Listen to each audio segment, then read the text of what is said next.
In our opinion, one of the most important pre-dive checks is to ensure that your suit valves are firmly screwed into your suit.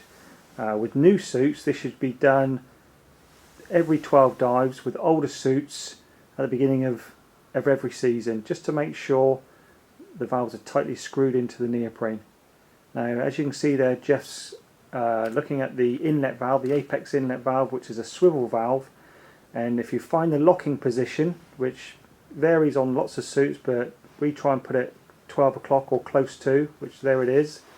Jeff's going to firmly grip hold of that, pull the internal valve cover back to expose the back of the valve nut. There it is. And then he's just going to simply grab hold of it, and there you go, he's got half a turn, and he's tightened the valve up, and that's just nipped it back into the neoprene. Moving on to the auto dump, again an apex low profile auto, slightly more tricky to actually get the purchase on this valve.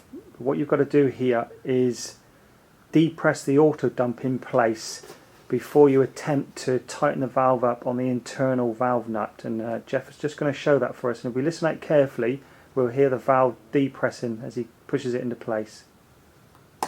There you go. Now that's locked into place, and then internally, ensuring it's still depressed, Jeff's just grabbing hold of it and giving it a good couple of turns, or as much as it will go, and there you go, that's the auto dump tightened into place. Job done. Today we're going to show you the O3 preferred method of putting on a dry suit. As with all things, there is no right or wrong way to put on a suit, but these tried and tested top tips will help prolong the life of your dry suit. Today we've got Jeff going to show us the method. He's been diving since 1968, which is 2 years after I was born. And what he's doing now is turning the suit inside out down to the waist so that it gets the braces clearly out of the way so they don't end up in a place you don't want them to. And he's just concentrating on getting the feet in place before he attempts to do anything else. Firmly into place, and as you can see today, Jeff's wearing our PBB double base layer, which is great for this suit from May through to late autumn in British waters. And he's just setting the braces, taking his time, no rush. He's paid for the boat.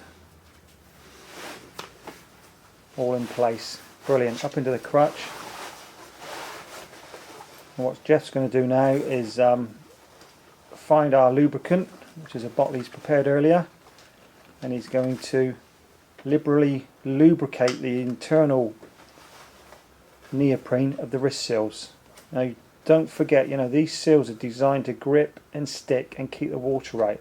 They are very difficult to get on if you don't use a decent lubricant and if you don't apply this lubricant liberally. So be generous, and it will prolong the life of your seals and make it a whole lot easier when you're actually getting the wrist seals to slide over your hands. And Jeff's got quite big hands, and if he can do this, anybody can do it. And what you'll see Jeff do in a minute is grab hold of his base layers, and we try to encourage people to do this in all in one movement, so both arms at the same time, which stops you pulling on the zip and pulling on the suit unnecessarily. Here we go. And then when Jeff gets to the wrist seals, he'll feel the wetness of the jollop, let go of his undersuit, point his hands, and there he is, out and through. Just going to give his hands a bit of a wipe. Normally out on the field you'd wipe it over your suit or your buddy. Preferably your buddy. And as you can see, we don't lubricate the neck seal. There's no need to lubricate a neoprene neck seal because you're sliding on the nylon lining. But when the neck seal goes over your head, use the flats of your hands to apply the pressure evenly to the neck seal and slide it down over. But before that, Jeff's got to get the internal zip guard out of the way, so it's make things more difficult if you've not got it out of the way. And then he's just going to put his head in the hole, use the flats of his hands and just pull it down over his face. You can use as much pressure as you like, but that's perfect. And now Dave's going to come into frame, and what we're doing now is getting that internal zip guard out of the way of the auto dump, out of the way of the biceps, and just hopefully your buddy will take a bit of time to sort that out. And then with that motion with the hands, that shape, that little finger's crucial, and with the left hand he's guiding the zip and pulling it back, and then sliding the slider over the zip with that finger, pushing any obstruction out of the way.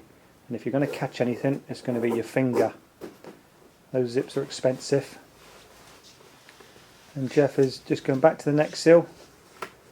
Again, you can set your neck seal straight away. Jeff's doing it now, and he's just turning in about 5 centimetres, 2 inches. Always a little bit tricky around the back, but you've got to take your time on that. Make sure he's located. Job done. Jeff's ready to go diving.